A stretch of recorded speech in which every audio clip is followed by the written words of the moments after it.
E o São Paulo respondeu se pode contratar Everton, Cebolinha e Gustavo Scarpa na metade do ano. O vídeo de hoje do canal do Nicola te atualiza sobre o tema e conta também sobre politicagem no São Paulo. Tudo para derrubar Eduardo Toni, diretor de marketing do Tricolor. Vazou nas últimas horas a informação de que uma comissão de 4,5 milhões de reais, que seria paga no contrato da Unimed, deve determinar a dispensa do executivo de marketing do São Paulo. Pois bem, esses 4,5 milhões de reais no contrato entre São Paulo, Unimed e uma intermediária chamada New Hornest Corretora só vai ser pago se o contrato tiver 3 anos de duração. O acordo entre São Paulo e Unimed prevê 15 milhões de reais por ano. Importante registrar que a comissão é de 10%, ou seja, 1,5 milhão de reais por ano. Houve o vazamento da notícia de que vai haver um pagamento de uma comissão de 4,5 milhões, mas não se contextualizou que trata-se de um pagamento de 10%, valor absolutamente comum no mercado de marketing e publicidade dentro do futebol. Quase todos os contratos de marketing e publicidade no São Paulo tiveram 10% de comissão. Se o São Paulo tiver 1 ano de contrato com a Unimed, o valor da comissão é de 1,5 milhão. Se o São Paulo ficar 3 anos com a Unimed, o valor da comissão será de 4,5 milhões. Se houver um acordo de 5 anos, o acordo do São Paulo passa a valer 75 milhões de reais ou 7,5 milhões de comissão. Ao excluir esse percentual, que é absolutamente comum, cria-se uma narrativa de que houve algo irregular nas negociações que tiveram a participação do Eduardo Toni. O que há por trás disso? Uma série de conselheiros do São Paulo tentando derrubar o Eduardo Toni, para que tenham no departamento de marketing uma pessoa da confiança deles. Até porque o departamento de marketing é fruto de uma série de negócios e de receitas que podem ser bem ou mal usadas. Inclusive, é importante contar que esse acordo do São Paulo com a Unimed prevê um acréscimo de 40% em relação ao contrato anterior. Quero acrescentar com uma última informação. Alguns conselheiros estão chantageando o presidente Jair Assis, afirmando que vão deixar passar o pedido de impeachment dele caso o Eduardo Toni não seja demitido. Então, Cebolinha e Gustavo Scarpa interessam ao São Paulo? Antes de gravar esse vídeo, conversei com uma pessoa do departamento de futebol tricolor e posso assegurar que Scarpa está descartado, mas Cebolinha interessa bastante. Deixa eu começar falando sobre o Scarpa, contrato no Galo até dezembro de 2027. Jogador de 32 anos de idade está fora dos planos do Atlético, que topa negociá-lo, mas pede algo na casa dos 4 milhões de euros. A gente está falando de mais ou menos 23 milhões de reais, com detalhe de que o Scarpa ainda ganha 1,2 milhão por mês. Ouvi desse dirigente do São Paulo, abre aspas, não vamos contratar o Scarpa, fecha aspas, nome descartado no Morumbi. Em relação a Cebolinha, contrato com o Flamengo se encerra em dezembro, o Fla vai ter a última chance de arrecadar algum dinheiro com o atacante no meio do ano. Se não o vender, vai perder o Cebolinha de graça, com a lembrança de que o Cebolinha havia sido comprado do Benfica por 13,5 milhões de euros. Quero contar que há no São Paulo alguém que gosta demais do Cebolinha, ele é o Rui Costa, o executivo de futebol do Tricolor. Foi o Rui quem ajudou o Grêmio a contratar o Cebolinha do Fortaleza, e foi o Rui quem cuidou do primeiro contrato profissional do Cebolinha com a camisa do Grêmio.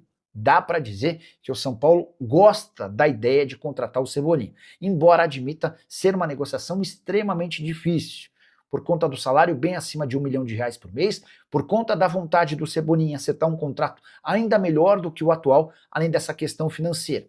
Se contratá-lo na metade do ano do Flamengo, São Paulo vai precisar desembolsar algo na casa de 3, 4 até 5 milhões de euros, dinheiro que não existe no Morumbi nesse momento. Para completar, queria perguntar se você preferiria ter Scarpa ou Cebolinha no... Bora lá começar a responder a perguntas, dúvidas e sugestões. Deixa eu começar falando sobre o Wesley. E enquanto eu falo, você vai pensando na sua pergunta e vai deixando o seu like, tá? Vamos combinar assim. Wesley é aquele atacante revelado no Palmeiras, viveu bons e maus momentos, acabou sendo negociado com o Internacional, no Colorado foi bem, até que no meio do ano passado ele foi vendido para o Al Rayyan do Catar, operação de 10 milhões de dólares. E publicaram que o São Paulo tem interesse em contratar o Wesley. O Wesley é representado pelo Paulo Pitombeira, tá? O que eu fiz? Mandei mensagem para uma pessoa do São Paulo e falei, e aí, como é que vocês vão contratar alguém que hoje só sai do Al Rayyan em definitivo e por 10 milhões de euros? Mais caro, inclusive, do que quando o Internacional o vendeu. Falei, como é que é? Entrou dinheiro novo? O que está acontecendo? E essa pessoa do São Paulo afirmou que não há nenhuma negociação para o Wesley, tá?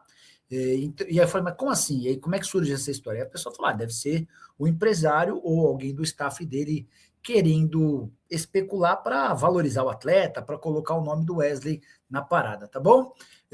Enfim, só para começarmos com um registro e uma informação importante, daqui a pouco ainda sobre o São Paulo, quero falar para vocês a respeito da possibilidade de Léo Duarte, ex-Flamengo, ser contratado. Preciso falar também sobre Juninho, zagueiro de qualidade bem discutível, só 7 partidas na atual temporada, é outro que está sendo especulado como possível reforço do São Paulo, e a gente vai atualizando para vocês a partir de agora. Beleza? Já deixou o seu like? Se não deixou, deixe por aí. Silmar Lima, boa noite, Nicola Cebolinha, vai para o meu tricolor. Silmar, essa é a mais nova especulação, se for acontecer, se tiver alguma chance, é para janeiro, né? São Paulo não tem capacidade de fazer um investimento alto no Cebolinha, alguém com um salário acima de R$1 milhão por mês.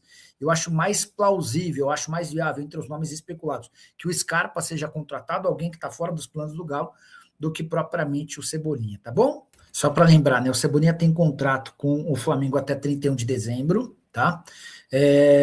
O Flamengo tem, em julho, a última chance de fazer dinheiro com o Cebolinha. Ou o Cebolinha é vendido em julho e o Flamengo coloca, sei lá, 3, 4 milhões de euros para o caixa, ou fica com o Cebolinha até dezembro e perde o jogador de graça.